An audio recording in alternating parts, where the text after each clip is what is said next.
Recorded Books Incorporated presents an unabridged recording of Cakewalk by Lee Smith, narrated by Linda Stevens, with special appearances by Kate Forbes and Tom Steckschulte. This work is copyrighted 1970, 1978, 1979, 1980, 1981 by Lee Smith. This recording is copyrighted 2000 by Recorded Books Incorporated.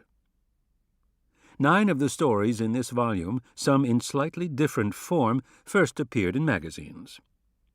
The first story is entitled Between the Lines, narrated by Linda Stevens. Peace be with you, from Mrs. Jolene B. Newhouse, is how I sign my columns. Now, I gave some thought to that. In the first place, I like a line that has a ring to it. In the second place, what I have always tried to do with my column is to uplift my readers, if at all possible, which sometimes it is not. After careful thought, I threw out yours in Christ. I am a religious person, and all my readers know it. If I put yours in Christ, it seems to me that they will think I'm theirs because I am in Christ, or even that they and I are in Christ together, which is not always the case. I am in Christ, but I know for a fact that a lot of them are not. There's no use acting like they are, but there's no use rubbing their faces in it either. Peace be with you, as I see it, is sufficiently religious without laying all the cards right out on the table in plain view. I like to keep an ace or two up my sleeve. I like to write between the lines. This is what I call my column, in fact, Between the Lines by Mrs. Jolene B. Newhouse. Nobody knows why. Many people have come right out and asked me, including my best friend, Sally Peck, and my husband, Glenn. Come on now, Jolene, they say. What's this between the lines all about? What's this between the lines supposed to mean? But I just smile a sweet, mysterious smile and change the subject. I know what I know.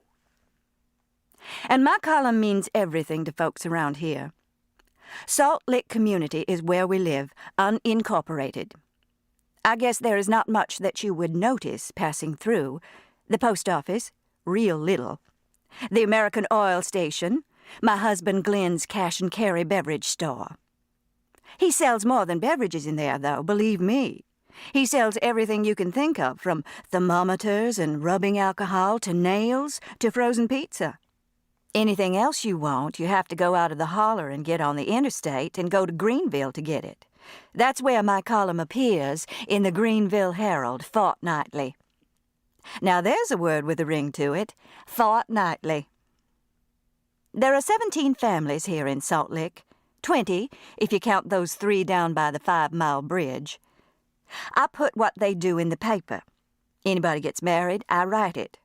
That goes for born, divorced, dies, celebrates a golden wedding anniversary, has a baby shower, visits relatives in Ohio, you name it.